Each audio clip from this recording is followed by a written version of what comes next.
let this shit slide and get your lick back. And get your lick back. Get your lick back. If a nigga owe you something, ain't no chit chat. Better stay up out the way, don't get your issue splat. Stop letting this shit slide and get your lick back. And get your lick back. I feel like I'm JX. J-Way. I'm a perfectionist. Adderall got me restless. I'm gone. Run with a wild crew, they get reckless. Young boy, come up off that neck. Into the trends. See a lead, be the band. Good morning. Welcome to another episode of Corner to Copa. It's been a little minute since I went live. It's been a little minute since me and Coach have went live. But it's almost spring training. Me and Coach might have a show later on today. We'll see. But I've been chomping at the bit to talk some baseball, man. And this is, I'm not gonna lie, this is pretty random. But I was just thinking yesterday how strong our bullpen could really be this year. I was actually what sparked the thought process was I was watching a interview of Kenley Jansen on Foul Territory with AJ Pierzynski and those guys over there. But yeah, I mean, we have three high leverage back end of the bullpen closer type individuals. And I really think that our bullpen is going to be very strong this upcoming year. We got Will Vest, of course, who was the closer going into the year last year. We went out and got Kyle Finnegan, and he was probably our biggest free agent acquisition at the deadline. But a slept on guy, and then of course we got Kenley Jansen, Will Vest, and Kyle Finnegan. But a guy that was kind of overlooked in all of this was Rafael Montero, who is a veteran reliever who wasn't having a great year with the Braves, but he was solid for the Detroit Tigers. I'm gonna pull up his his page right now for those watching on the visual side of things. I appreciate everybody that checks this out. I know this is early in the morning and we haven't put a whole lot of content on the page, but if you are subscribed, you will see some shorts for all the breaking news. And of course, once spring training starts, you'll see stuff every day.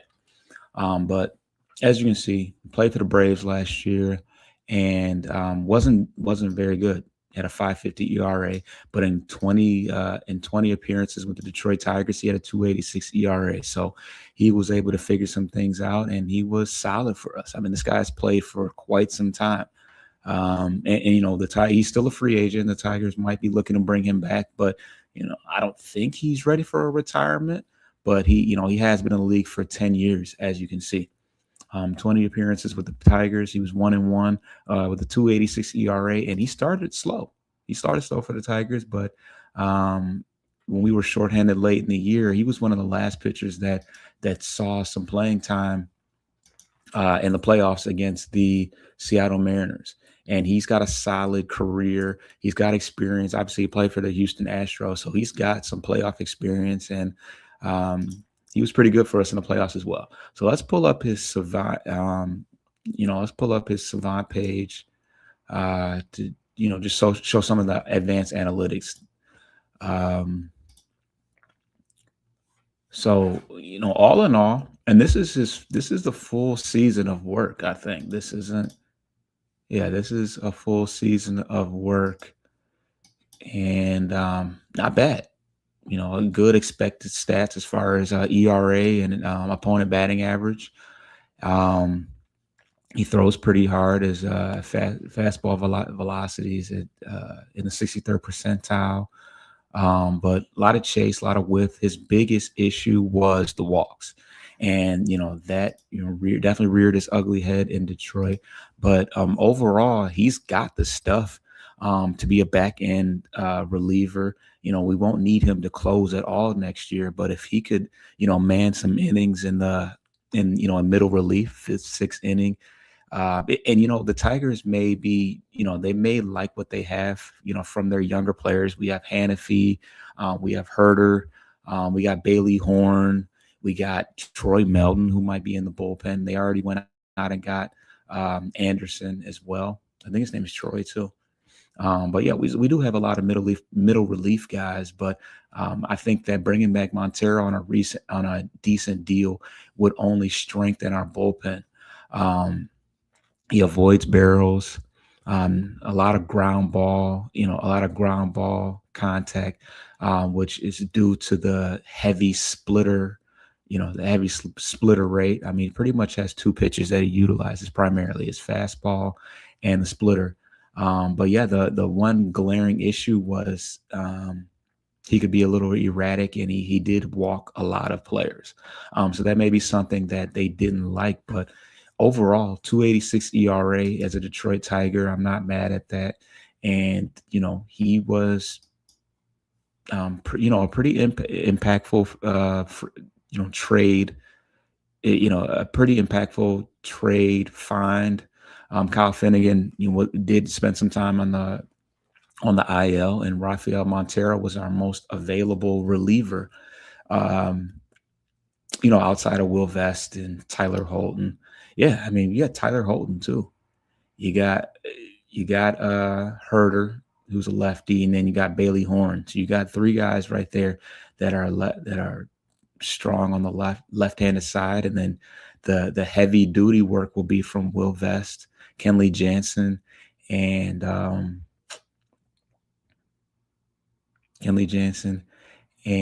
Kyle Finnegan. But I think that Rafael Montero, if you could get him back on a decent deal, I mean, he's got enough stuff to go in and get some saves for you if he's throwing strikes. So just something that came to mind, terribly, it's super random thought that I had, but I'm sure that he'll land somewhere in the major leagues. With analytics like that, you got to think that somebody could utilize him somewhere. So maybe it'll be with the Tigers, maybe it'll be with somebody else. But I just wanted to throw my bid out there, my campaign to bring him back as a middle to late reliever.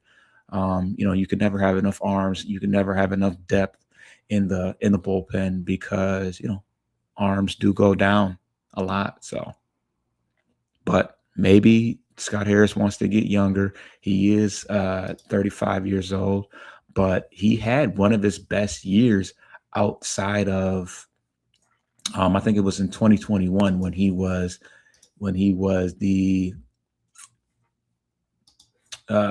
closer for the Astros.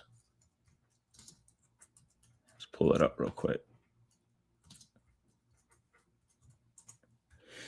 So back in 2022, he appeared in 71 games and had 14 saves with the Astros, and had a 2.37 ERA. That is the best year of his career. And since then, I guess the 2025, it was a tale of two different halves.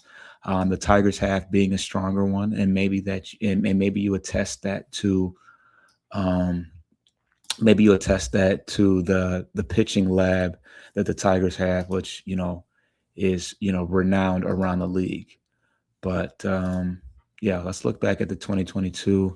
Yeah, I mean, he was avoiding barrels, getting a ton of swing and miss, ton of strikeouts, and the reoccurring theme is weak contact on the ground. So I think he still got something in the tank, but it's still yet to be seen if that's somebody that the Tigers are interested in. They'd have to obviously make some room on the 40-man rotation. Could be a Bailey Horn, but I'm not sure. But yeah, stay tuned. I'm going to be dropping content all day today. I'll probably, I should be back on this Corner to Copa page. So subscribe to the channel, because there should be a lot of content from now till spring training.